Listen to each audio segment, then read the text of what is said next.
Bombshell Brunches, where your hosts Raquel Rudenberg and Christina Lau sip and spill with badass babes every Tuesday morning.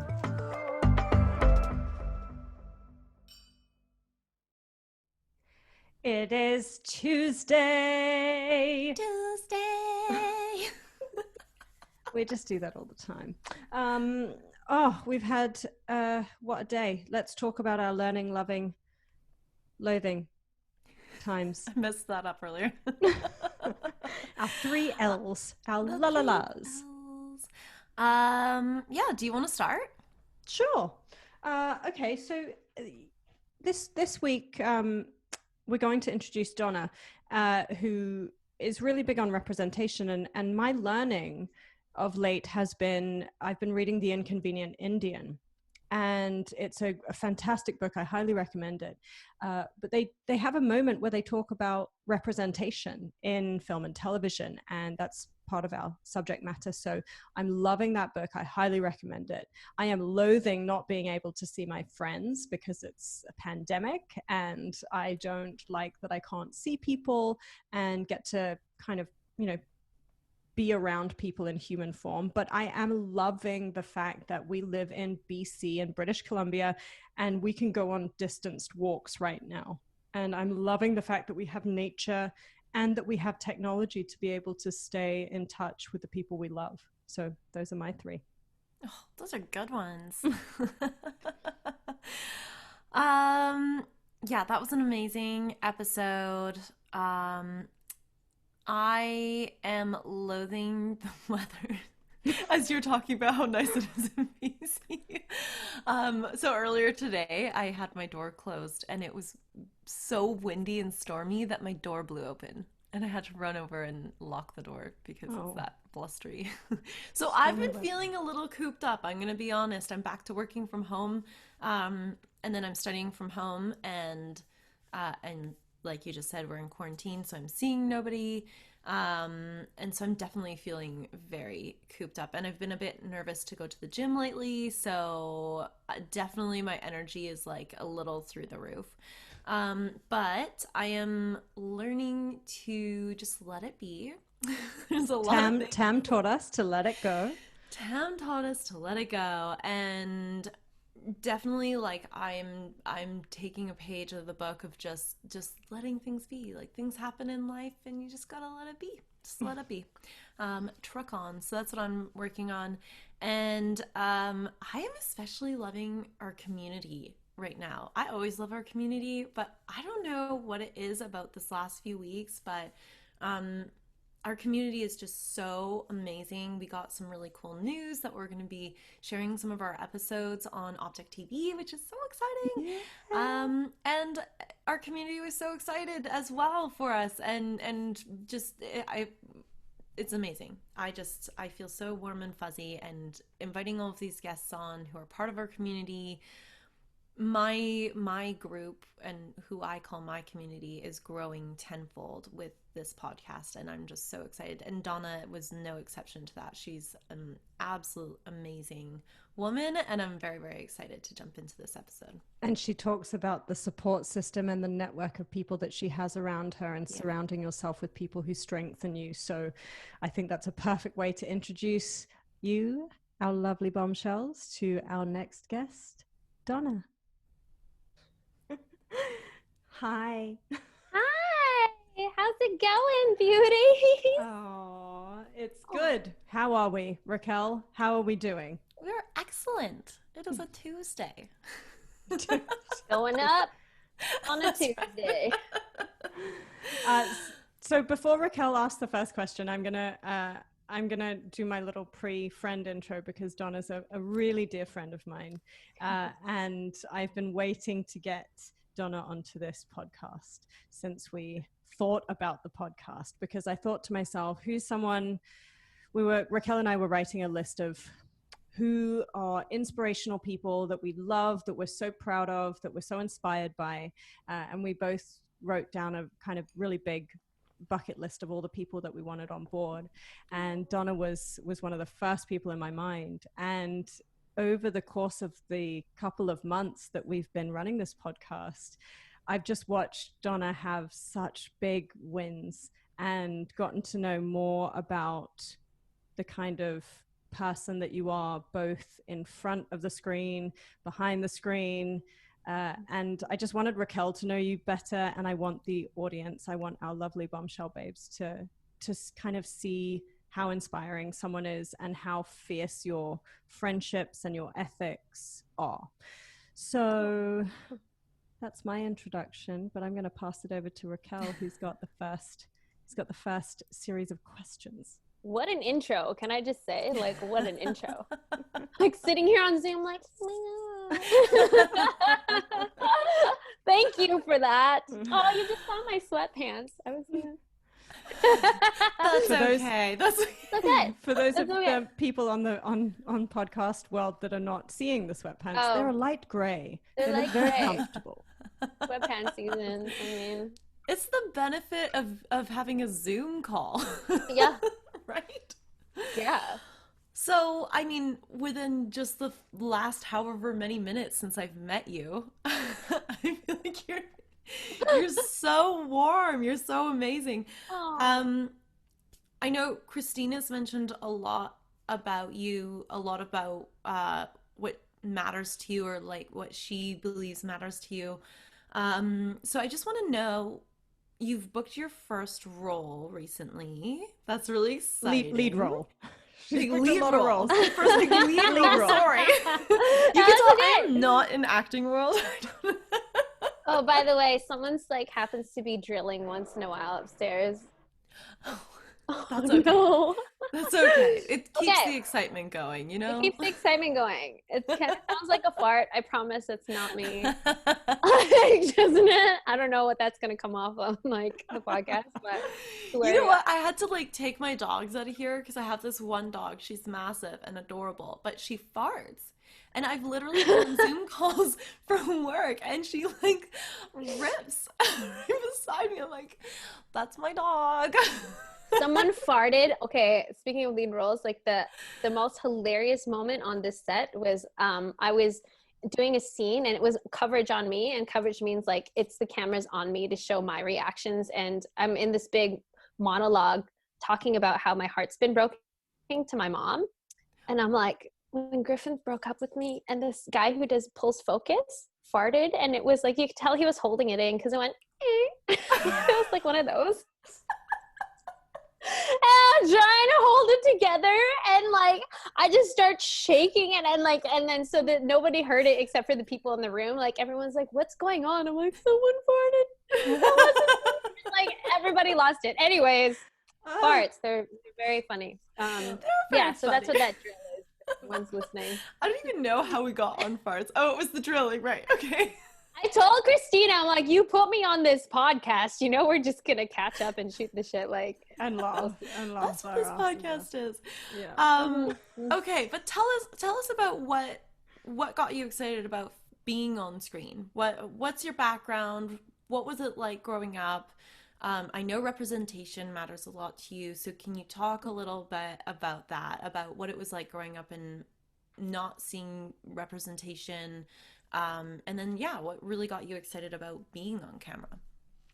Okay, well, so I started singing first in cover bands, and the whole thing about singing in cover bands, sometimes you get assigned to sing songs you don't really like.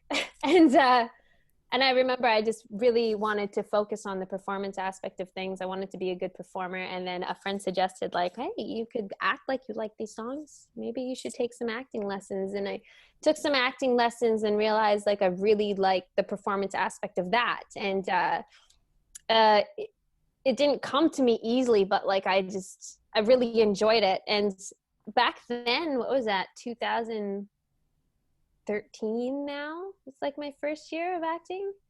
It was like there was no one that looked like me on TV. There was maybe Tia Carrere, there's Lea Salonga in Broadway.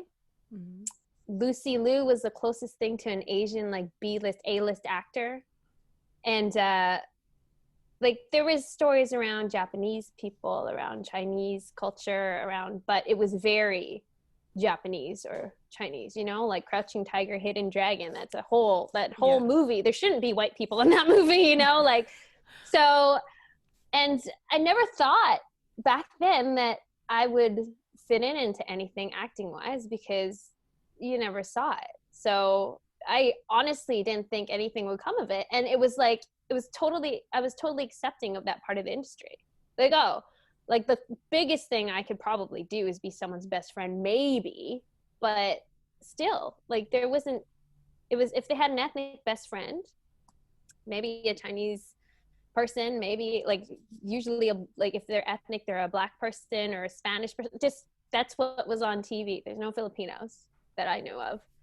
And yeah, it was so weird, because looking back on it, it's like, why did I accept that? You know, just like, why would we just be okay with that? It's like, oh, that's just the way the industry is. This is probably what I'm gonna get, you know. And it wasn't really much of a discussion with my agents either, that it would be any different, because it just wasn't.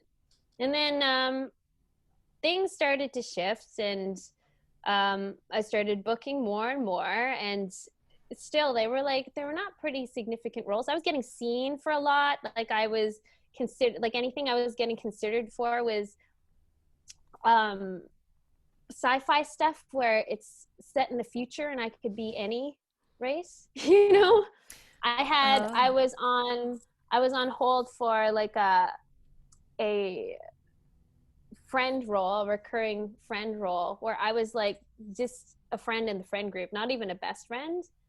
And production or casting, I can't remember who it was, but someone like called my agent to ask what nationality I was. I'm like, why does it matter? You know, there was just these things like I kept on bumping into in the industry, and like, and it kind of jaded me. I did think like I was being seen for roles that were clearly written for other cultures, like, but because I was Asian, they just kind of put me in the box. It's like, this story is based around Chinese culture, and you want me to audition for this? I'm not Chinese. Like, it's still a little bit weird. It's still a little bit weird. Like this movie that I just booked, we're just an American family. We're not referencing our nationalities at all. We're just there in the story. And it's like, I'm super excited about it. But like, I'm sure that's going to start a little bit of controversy, because they'll be like, why didn't they get Filipinos? It's like, where are all the Filipino actors? No Filipinos are studying. I can't find someone in Vancouver who could play my dad. No one's encouraged that. No one's encouraged people to train. Like, our families don't do it. They don't encourage their kids to take classes, to be in the arts, because they don't see any of them being successful. Why would they? You know, it's a vicious like, cycle, isn't it? I mean, it's a vicious cycle. You don't get to be on screen if you don't try to be on screen, but if you don't see people on screen, you don't have the awareness even sometimes. Exactly. That's a possibility. And completely. And like, really though, who would think it is if it hasn't been done before? Like, it literally hasn't been done before. Like, some of the women that I know that were Filipino that started with me, they give up training. Like, you're getting 1 or 2 line roles and whatnot, or maybe you're being considered and you're not. It's just, and I get it. It's really hard. It's hard to stick to it. It doesn't come easy, and you just have to get like really good, and hopefully good enough that people can't ignore you anymore. But yeah, so that's been my fight, and like, that is the whole reason why I'm doing this is for when I was growing up, like watching Saved by the Bell or Full House or all these shows where there's kids on TV, or like, oh, these girls in high school that like all these boys want, they're considered attractive and whatever. Like, when you don't see that, if you don't see yourself in those stories, you just think that world doesn't exist for you. You think beautiful love stories don't exist for you, that only exist for the blonde girls or the white girls. You don't think that anyone would think you're attractive because all the attractive people on TV, all the beauty queens, all the like whatever. It's just they just don't look like you. Like that whole unless they're a cynophile or a right? You've heard that, Raquel, you've heard that term before? No, I've tell me. never. What did you say? Cynophile? Cynophile. What's that? Where people who are obsessed with dating people from an Asian Oh, I background. think, Oh, yeah. is that a xenophil? No, xenophobia is, I think, a fear Oh, about the xenophobia. cultures. I thought, okay. But yes, But yeah, I do know what you're saying. You know, because then it comes down to that being tokenized on the other side of it, right? Which I wanted to ask about in the next kind of stage. But yeah. Cool. I've never heard that term. I don't know if it's just Chinese, but I've got to look up. Yeah, because we've had this conversation. I've had this conversation multiple times. A person who demonstrates a strong interest, for its Chinese culture, Chinese language, or Chinese people. So there might be a pan-Asian version of that, or Filipino version of that, you know. Maybe. But yeah, there are people who have a very specific penchant for that culture or a culture. Yeah. Well, that is the thing. It's like, you don't think love stories exist for you. You don't think heroism, like all those superheroes and everything. Like, you know, the reason why kids especially need to see themselves on TV is because that's when your imagination is the strongest. That's when you can, you know, like if you can relate to someone doing heroic things, you want to do heroic things for yourself. Mm-hmm. You want to make building your dreams. Yeah, exactly. Yeah. And it's like, I would have never, ever, like back then, you know, I would dream about it and picture myself like in these stories. And if you don't see it actually tangible on TV in front of your eyes, all it is a dream. It's harder. I would say that it's harder because I mean, I agree with you, but I also kind of disagree with you because you're proof that it can still be. Oh, and completely. You've proved it. And that's what I want to dig into, because we have a lot of audience members who I believe will be completely connected to what you're saying right now and have no idea how to take that first step or develop that tenacity. You know, I know personally for me, you've been a huge inspiration, because seeing you go through your journey helps me. You know, I'm half Asian and often very white passing, so I can get away. But everything that you've said to this point, I'm like, yep, that's me too. Yep, that's me as well. Yep, well, I've been put into that. Happies have their own battle. We have it. Happies have your own battle. They're like, wait, you're not Asian enough. It's like, oh, but you're like, you can kind of be the ethnic girl, but still look Caucasian. That's pretty safe. Or like, you know, Happies have their own freaking battle of where you identify with and everything, you know? Totally. But I want to hear how, you know, I want to hear how you created that mindset, how you either stapled your vision to your heart and your soul, or how you trained through that. What kept you going when you didn't see yourself? What was the idea? What was the moment where you were like, I'm going to do this anyway? Fuck it. Yeah, you know what? Like, I'm not going to lie. It's not like, oh, I'm going to start crying.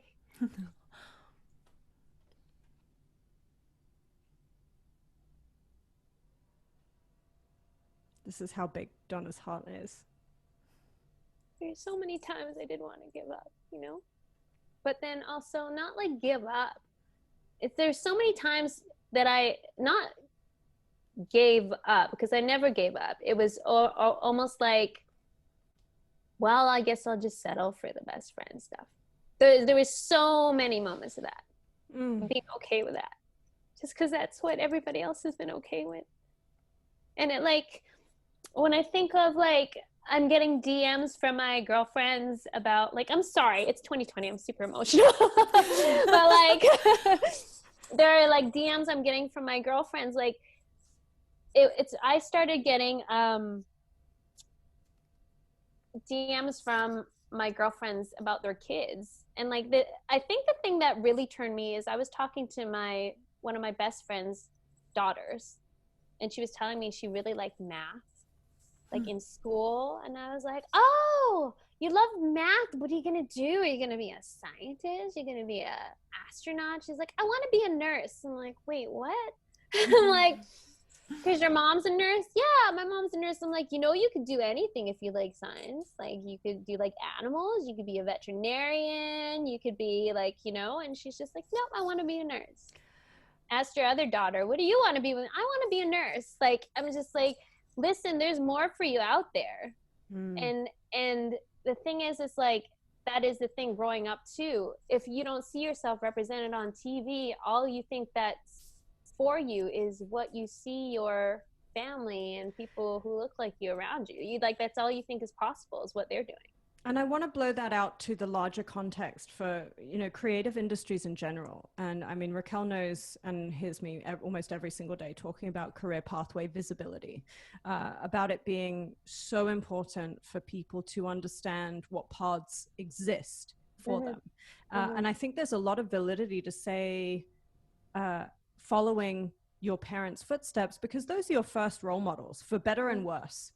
And I think there's education that's really necessary on the parent side, and an awareness that that responsibility is theirs to be able to highlight to their children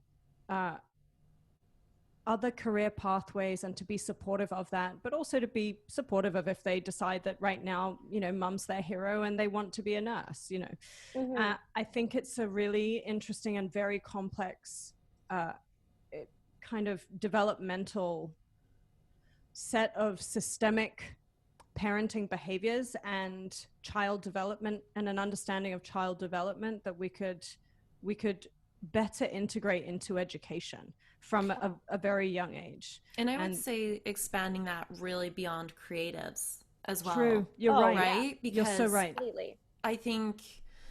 I mean, that's one thing, my goal for so many years, and I wasn't quite sure how I was going to do it, and hopefully this podcast will be part of that, but was just inspiring younger women, because I know when I was growing up, there were so many ideas that I had about the world, and I was kind of similar. So for me, maybe it wasn't like the color of my skin or how I looked, but it was, what other people kind of made an opportunity for me, or I felt like that wasn't an opportunity for me, or people would put up roadblocks, or they would say, oh, you have to have whatever, like the top A's or you're never going to make it. And then I would just go like, oh, okay, well, if I don't have an A, then I guess I'm not going to make it. And I would immediately associate that. Right, or a penis. Let's just put that dick on the table. An hour show, like we're going to be here for 4 hours talking about this shit. Like, give me a break. But it's true, it's so hard. The thing, Raquel, is, sorry to interrupt you, Donna, but the thing with Raquel that I want to provide to our babes is for context is your mother is a super powerhouse. She gave you, and you've told me this multiple times, she gave you a framework for you to be a total badass. And so did mine. And I think that's where the responsibility lies with people like us who have a kind of support that I don't think is commonplace. And Raquel, you're like the perfect example. You're going to study your master's in a totally different country. You started a podcast. You roped me into it somehow. And Donna, I want to turn that onto you and say, I'm fully stereotyping coming from an Asian background and growing up in Hong Kong, but I have a feeling that maybe your parents weren't as hot on you being an actor or singer as potentially they could be. Well, like my mom is not a very strong woman. She's a very sweet, like very. There's a strength in that. Naive. There is a strength in that. She's not a go-getter woman. I have to say she is strong because she's been through a lot. Like she's a cancer survivor, and she had to put up with my dad for years. Like there's very many things that makes her strong, but when it comes to like go-getting and doing business, like that's not her at all. I kind of my parents were supportive in a way because they saw that as I was growing up, I just didn't fit into that mold. They kind of just stopped trying to push me there. Like, honestly, they were like almost scared for me. They were just like, you know, Donna, maybe if you move up at McDonald's, then you can, you know, that they provide you with your own car. Like, they thought that's what would happen to me. I had the same conversation. No, Yeah. you Back to McDonald's. Right? They thought like because I wasn't paying attention in school, I didn't get good grades because I didn't care and I was skipping and like just not a very obedient child. They were like worried that I wouldn't, you know, because they don't know any better. Like the stability for immigrant parents is getting a job, a really good job that'll give you benefits that you can rely on, you know? Mm-hmm. And they were just like, oh my God, my daughter, she's lost in life. And when I'm like, hey, I'm going to be a singer, they're like, okay. And they saw how much I practiced and how much I like stressed about the shows. And then they were just so happy that I found something that I wanted to start working on. Oh, so you went the other way. You were like, here, I'm going to make your life hell so that then whatever I want to do, you're going to be like, well, this is better than what the curse that I've been living that has been Donna up until this point. I think that's what happened. It There you wasn't go. strategic, but like that's what happened. They were just like so happy that I found a different, like something to be passionate about. And yeah, so they were supportive. And I think because I think it's like when they saw me practice for my shows, singing for my shows, they were just like so shocked that I was putting that much effort into it because they never saw me put any effort into school or work or anything like that at all before, except unless I'm getting paid. Like I was a very good bar manager. Hustler. Yeah, exactly.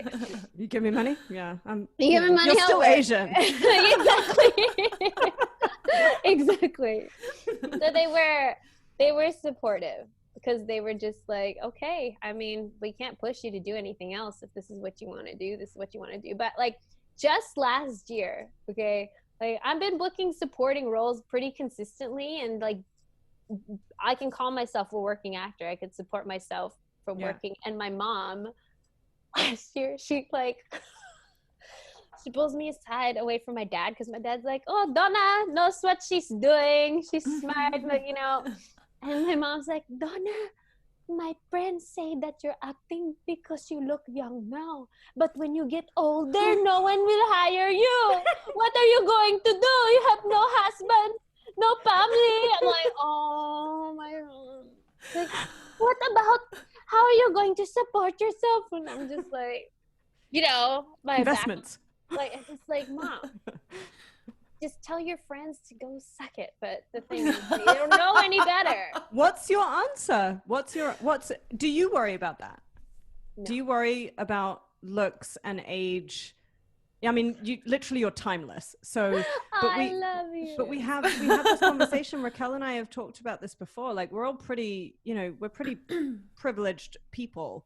We have good genes, you know, in the context of what society deems to be good genes. I'm happy because I'm healthy. I'm a healthy person that can move all my limbs. So I find myself lucky. But there is, you know, there's that elephant in the room that says, well, you know, what's the price of beauty and entertainment, and how do you let that be and overcome any trepidations that you might have surrounding that? Oh, that's a whole nother thing. Like, you know this from being half Asian. Like,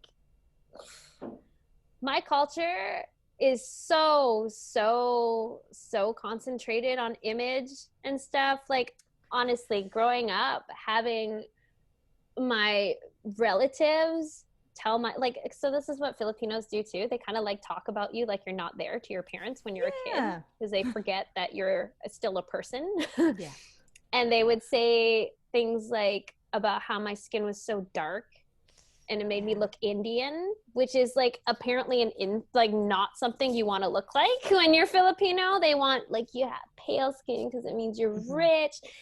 I was in the Philippines and I had someone tell me like, oh, you're pretty, but if you bleach your skin, you'll be prettier. And they think they're being helpful. Yeah. You know, they want to buy me like a bleach skin kit and all that. So I've been I grew up completely concerned about my looks. Like I almost like manifested being good looking because it was so important to me. Like, and now I'm vain as fuck because of it. But like, I mean, it helped my career. I know that I'm confident on camera because it was so important to me. So am I concerned about looks? I can't lie and say I'm not, because that's how I grew up. It's crazy because I have this girlfriend who, she is gorgeous, and she's just like, I didn't really know I wasn't good looking as a kid because my parents were so supportive. I thought it was like, you know, super beautiful. I didn't realize I was ugly until I went to high school. I'm like, you're not ugly, first of all. But she's like, no, I really didn't know. You know, I'm like, well, I grew up. I remember it was like, because I was 6 and we moved to a complex that had a pool. And so I was dark, like tanning a lot. And I remember from 6 on just thinking I was freaking hideous because of my relatives. And they don't know any better. No, it wasn't malicious. No, it wasn't malicious, right? So yeah, I've been concerned about my looks for a long, long time. But then also that's made me who I am, which is like, you know, kind of vain, but it works for my industry. So yeah, like it's something I'm still working on, because as you age, you're gonna age. That's just the way it is. Like 2020 gave me gray hair, you guys. I know it didn't. Gray hair. You found one? This freaking year, I have like 4. Oh. But you know, there's things like that. You know, I'm still working on that. Like I'm like, hey, maybe I'll just skunk it out. Maybe I'll just let it. Just like maybe it'll grow into a cool streak or something or whatever. But yeah, I am. I think that goes back to how society has given us a framework versus the framework that we decide to develop for ourselves. Yeah. You know, and I think that's a really, I think Raquel and I have spoken about this before. There was a campaign that I watched not too long ago where they asked a whole bunch of people to respond to pictures of women who were over 50, who looked amazing. And most of them said, oh my gosh, she looks so great for her age. And I didn't think anything of it because that's a compliment, right? What you hear that all the time. Like I hear it all the time when people are like, oh my gosh, you look so great for your age, which then caused me to stop telling people what my age was. And when they asked, I would respond by telling them that I was timeless or bionic. Ooh, I love that. But yeah, when people would say, depending on how I was feeling on the day, but the reality is I never thought about it being an insult, a subconscious insult wrapped up as a compliment until they highlighted it and highlighted it to all those people and said, now remove the for your age.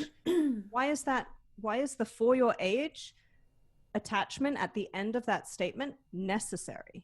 Because nobody turns around and says, oh, you know, Daniel Craig at 40 years old, he looks so good for his age at 45 or 50 or however old he is. But any woman over 30 has to look good for her age. She can't just look good. And I think that's changing a lot, but I think that's a really interesting reframe, right? I think there's a lot of different cultures. I always think it's really interesting to see the different cultures and how people look at it. Like I was just watching, I think I told you about this, Christine, I'm not sure, but I was watching Vogue, and it was like a YouTube video that one of their journalists had put together, and they went to like the French area in the UK, and they were talking about aging like the French, and there were a couple things that really stood out to me, and I've been really like owning them. I've been like, okay, I'm gonna take those with me. I'm gonna put them in my pocket. But there was a couple things, and one was that the French will keep all of the things that make them unique, whereas here we will often change them. So like, for example, a gap in your teeth, the French will keep that because they think that's actually what makes you look sexy. That is your thing that nobody else has just the same. And then here we like put on braces and get perfected teeth. Yeah. It looks a little bit, you know, a lot more artificially done. We're putting it together because we want this like belief of perfection, but it's kind of like what you're saying, it's coming from what we're consuming. And so it's just, it's really interesting. And then as they talked about aging, she goes, yeah, you know, like I put on a little bit of makeup now, whereas back in the day I didn't wear makeup at all. And she goes, but mainly I just wear straightened clothes because if your face is more wrinkly, you have to wear straighter clothes to even To it out. offset it. Right? Amazing. But they love it. They keep it. They're not like, Yeah. I mean, obviously they take care of their skin, and they want to prolong it and look healthy and all of that. But I've been really trying to like take that, just be like, okay, what makes you unique is good, and bring that with you, because we are so conditioned to have all of these ideas about what beauty is. And the reality is it's absolutely different for everybody. Mm-hmm. It's When oh. just to like swing it back to the industry, like this is the other thing too about the image and everything that these leads have, right? And I remember going to my first set, and the lead girl, like the camera really does add 10 pounds, like it really does. It does. And her wrist, I remember just looking at her wrists and being like, this woman is so small. Yeah. And then thinking like, if I'm gonna be a lead, I gotta look like a lead girl, you know? And I have to, if I want to do this, if I want to be a lead for representation, I kind of have to do everything I can to conform to what has been a lead so far, you know? So it's crazy because that is kind of the way it is. Okay, I gotta can we make just sure. talk about for a second, if anyone has seen your Instagram videos of every single time you eat, I have to literally silence Donna while I'm doing a cleanse because it's just food. Yes, Here's more food. And you work out like crazy, but I want you to talk about this because this is really important when people are looking to try and fit into that, you know, that perceived beauty in the industry or outside of the industry, and they want to be successful. You know, how much work are you putting in? Because you eat well, but you eat a lot. I eat a lot, and I don't always eat well. Like I've realized, I even did an experiment on my Instagram story. I'm like, hey, listen, I'm going to try and out-train my diet. I'm going to eat whatever I want, whenever I want on set, where like back then there was before COVID rules, just food is available to you 24/7. So I ate everything. I'm like, I'm going to out-train this diet. And I worked out every day still. You can't out-train a diet. You can't, a bad diet. No, you can't. Like it's impossible. So I am trying to eat healthier. So, and yeah, here's the thing though. There's sort of like, I'm still figuring it out because the thing about these lead roles is you need your brain power. You need to be physically healthy. You're doing long hours. You're remembering a lot of things. You're processing a lot of emotions, whether they're real or fake. And if you have like things happening in your personal life, you have to be on. You're setting the tone for the whole set, all these people working around you. If you're in a bad mood, if you're not feeling well, like everyone's going to feel it, you know? You're carrying a whole production. So a lot of these leads, and I'm learning this for myself, we eat healthy, we train and exercise to feel good so you can do that. And if you happen to look better because of it, then that's fantastic too. You know, like I guess it's different for every single person because maybe this girl with skinny wrists is just naturally that way, or like she could be working to stay that size or whatnot. But like, just from being in it now, it's like the healthier you eat, the more you exercise so you feel good and have energy, the easier it is to carry the show. It's sustainability. Right? It comes down to sustainability. And Raven, my older sister, grew up, her first job was the cover of Harper's Bazaar. Like she was one of Hong Kong's top models. I grew up around all these models, and the ones that are able to do it in the long term are not the ones that were glamorized on magazine covers. They're the ones that literally were like marathon runners or naturally that slim. You know, you got to be built that way and train like an athlete. Yeah. You know, it's really, I think, a lot of misconceptions about being in the creative industries. And actually, you know, thinking about Raquel and what you do, a lot of the time you take such good care of yourself. And I know you and I both have our days that we kind of slip up and you know, and get overexhausted, but the aspiration is always to train and think like an athlete, because if you're going to be in any position of influence at any level where you bear responsibility for other people or for big decisions, then you have to be in the best shape possible. And the sad thing is when you see people glamorizing and the media glamorizing bad habits, and you equate that to success, and then you crash and burn.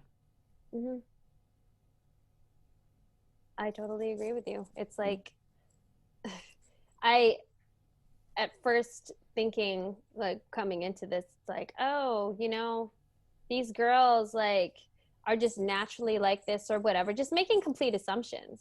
And now that I'm in it, it's like, of course you want to work out every day if you're going to be doing this. And then of course you're going to want to eat healthier so you don't feel like crap after you eat the donuts. Like, you know, I tried to not feel like crap after you eat the donuts, but you have a donut that's out there at like noon and you're going to be on set till 9 p.m. and now you're just dragging your ass because of the sugar high. It's like, a lot of people stay fit and healthy so they can endure, so they have endurance for these long hours. And like, I'm starting to realize like that's the most important part. And I mean, if also though, I mean, come on, I did a well, it wasn't a sex scene, it was like a scene in my bra on Woke. Like, I know I'm gonna be on camera in my bra, like I'm going to want to look good. I ate really healthy that week. I worked out a lot that week too, you know? I mean, not going to lie. I'm not going to be like, oh yeah, I'm just super confident and like, I'm just going to do whatever. No, I knew I was going to be on camera, so I worked out even harder. It's motivation for sure. But the most important thing is though, if like you're going to carry a show and like you said, have to be responsible for a lot of people, you just want to be feeling your best. I also feel my best when I look my best too. You know, 100%. So I wanted, we've got probably time for one more question, which I do want to get to. Did I even answer your questions? Like, yeah, I don't even like, we're just chatting. Just like, that's the point. What That's the did point. we even? Okay. One thing that I do want for our audience to understand then is, you know, I'm saying this as 10 years ago me that's just stepping into the industry. And again, it doesn't have to be about the creative industry. It's being an ambitious person who wants to get to the next level of their career. I think the big thing that I want to kind of have people walk away with is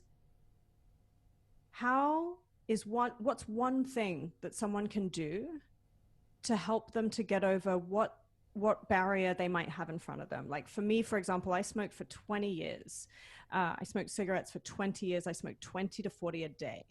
I had no idea you smoked. Yeah, we'll have another. It was 18 actually, in total. But I also really struggled with my weight and body image.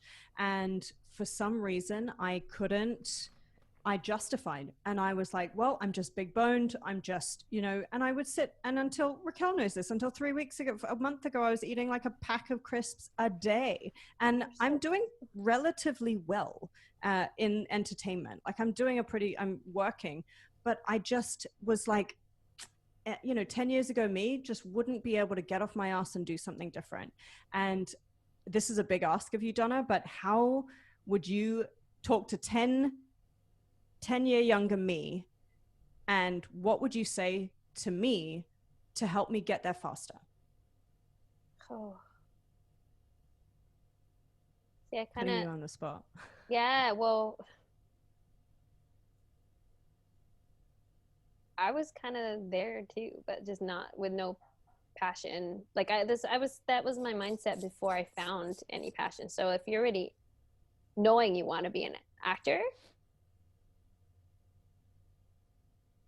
I think this is the thing, like I'm still learning about it, because a lot of the time when people push themselves, like, I should be doing something different. I know this is bad for me. Being self-aware and like continuing to do that is also really like not helpful. Shaming yourself, knowing that you're in this position. Like, I feel like just people as a whole have to be patient with themselves and really just love yourself enough to know that maybe you're not ready to stop now, but you want to, and you're taking the steps that you can to get there, you know? Like, yeah, so focus on where you're at and the little step, right? The little steps, and like just not like being aware that you're maybe not making the best decision for yourself, but then also knowing that like that's a chemical addiction.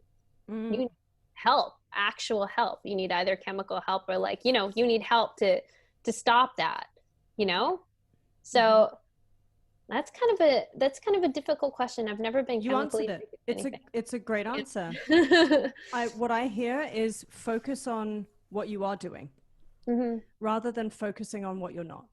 And then also just like in any situation, I think like if everyone was a little kinder to themselves, like nicer to themselves, you'd be able to get through things just so much easier if you can rely on yourself to comfort yourself through that. Like, hey, we're trying, we're not where we want to be, but we're still here, you know? Yeah, I guess I did answer it sort of. Yeah. Okay, Raquel, do you want to ask the last question, or do you want me to launch in? For friendships? Yeah, so friendships. We talked about how they get more important the further along you get. And I would say we kind of talked about careers, but I would say even just in life. And I think you start really learning about what is important and what's not important anymore, and who you really want to surround yourself with and who you really should let go of. So can you talk about friendships a little bit? Okay. Yeah, that's so funny that you mentioned that, because I've been just thinking about people and environments that I've been in that just don't serve me. And it's not like it, you know, it sounds very self-centered, like, oh, you're not serving me, so I'm cutting you out. Oh, this isn't serving me, so I'm not cutting. So I'm not going to go to this, like wherever it is that you go to be involved in a community, you know? I find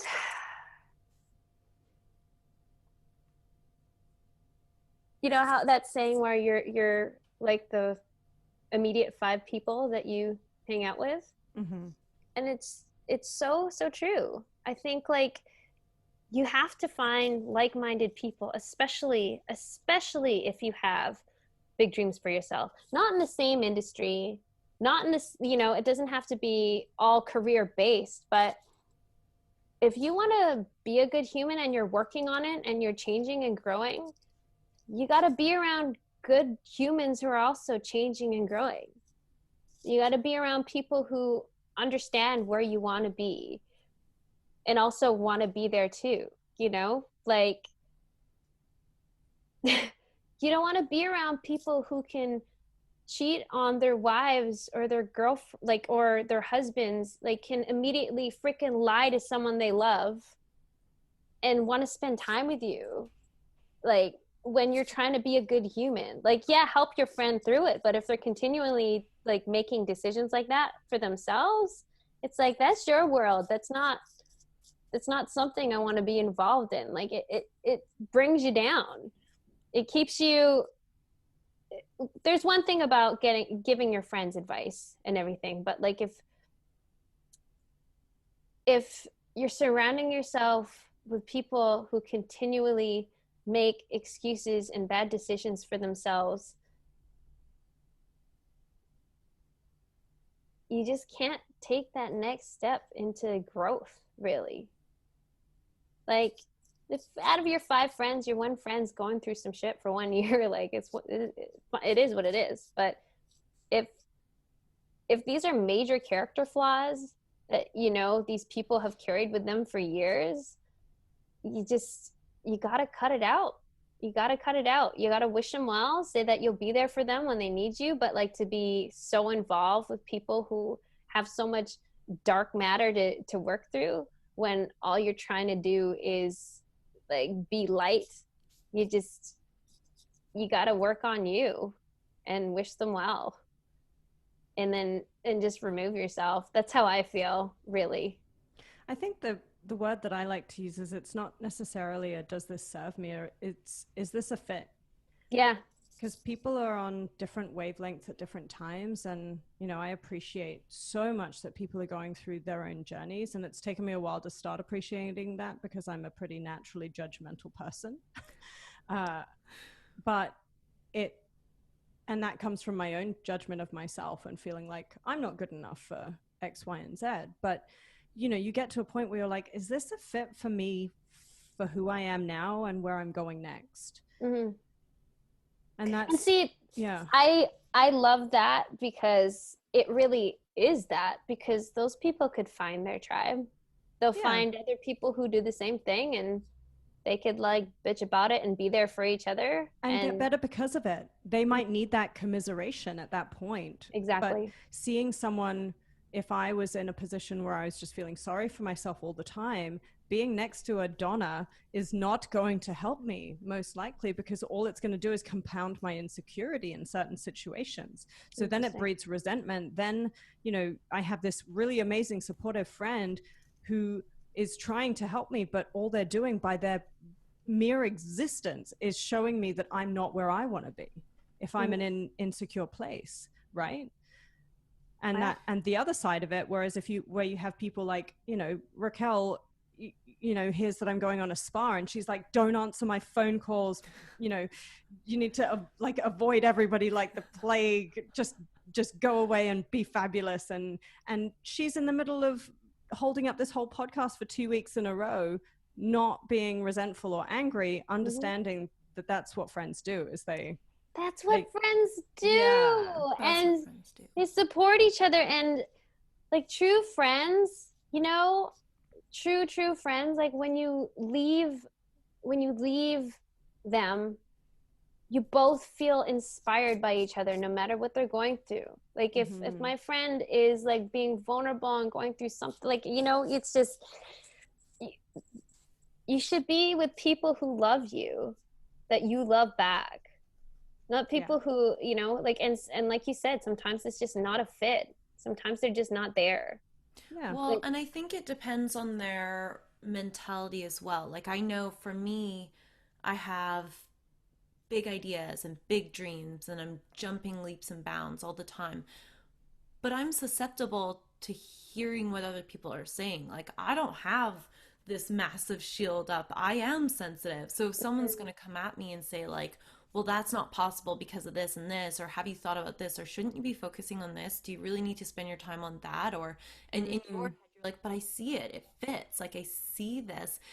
But when they start saying no's, then it can really hold you down from going after what you're meant to go after. So I don't know. I mean, I find for me, that's a big one. Like, I need to be around people who either trust and believe in me, or who are willing to just close their mouth and watch me do it. Yeah. It's okay if you don't really believe, but, you know, keep it to yourself. Yeah. It's true though. But like, you know, a lot of the time people won't believe it. Like, it's not like I have any mentors. I don't know anyone in my culture who's trying to do what I'm doing. Like, maybe not in Vancouver anyway. So a lot of the time, you have a support system though. Yeah, You created your support system. Yeah. I definitely have a support system. I have like amazing people in my life. I'm so lucky. But yeah, friendships, that is the thing. It's like, it does, especially when you're busy, it takes effort and energy to invest in people, like invest into a friendship, to spend time with them. And if these people just aren't on the same, like don't have the same, like I feel like core values is very, very, very, very important. Core values, like if your core values don't line up, no matter what like industries you're in or whatever, you just go let them find people with the same core values as them. Let them go. You know, it's just, it's not like it's not worth your time, but you just have too many things to do. Especially when you have big dreams. It really is that. It's like you're trying to do original things that people have never been, like things that have never been done before, goals that have never been reached before. You gotta just kind of stick to your purpose, no matter who comes with you, and just hope that you find people who are in your tribe on the same vibe. Good vibe tribe. Vibe tribe. And I think that is the perfect way to wrap up this episode. Donna, we're going to post, I'm going to get the details of the film so that we can all sit and have a little watch party. And cheer you along. I also want to do a very quick, speedy recap, which starts in farts. And then we go through your background in music and the fact that, you know, parents, kids, you know, needing to see the people they that look like they them. need to see their heroes. Yeah, they need to see their heroes and be able to be them. I love how you mentioned emotional processing, how you need to train like an athlete, how you're going to carry shows, you know, be kinder to yourself, find good friends who are like-minded, who share core values, and consider your friendships an investment, and stick to your purpose no matter who comes with you. I think that summed it up pretty well. Yeah, I think so. Well, that was so fun. So thank you for coming onto the show. Thank you. And where can we find you on socials? We'll plug this. We'll put this all in the writing area. Oh, plugs. I'm on Instagram as do I get my handle right? You changed it recently, didn't you? Yeah, Donna _B4 real. Donna B for real on Instagram. And that's a great handle. Right? No. I had it before as Donna B for you, like as in like for you. And then an actor pointed it out. He's like, "Oh, Donna before you." And I'm like, "Oh. I didn't really think about it like that." Oops. And then on Twitter, not that I'm on Twitter, but like, are you on Twitter, Christina? No. Yeah, I'm not very active. Because Hallmarkies, I love Hallmarkies. They're like the sweetest fandom in the world. The Hallmark world is my favorite thing. They're so sweet, but they're on Twitter all the time tweeting. Okay. So when your show comes out, Christina's Hallmark show, you gotta get on there and live tweet when you're watching. They love it. They just like want to be close to. They just want to just hang out with Hallmark actors, and they're so amazing. Supportive. On Twitter, I'm realist _Donna B. Yeah, that's my Twitter handle. Awesome. But yeah, make sure you get on that. I will. Okay. Well, thank you so much, Donna. You've been amazing, inspiring as ever, and we will speak to you soon. Yeah, and you know I'm coming back. Oh, yeah. Obviously. Yes, you are. Okay, bye, ladies. Bye. Thanks for listening, Bombshells. In order to continue to elevate, subscribe and don't forget to click that little bell so you can get notified every time we have a new badass brunch. Until next time, stay focused, fierce, and fabulous.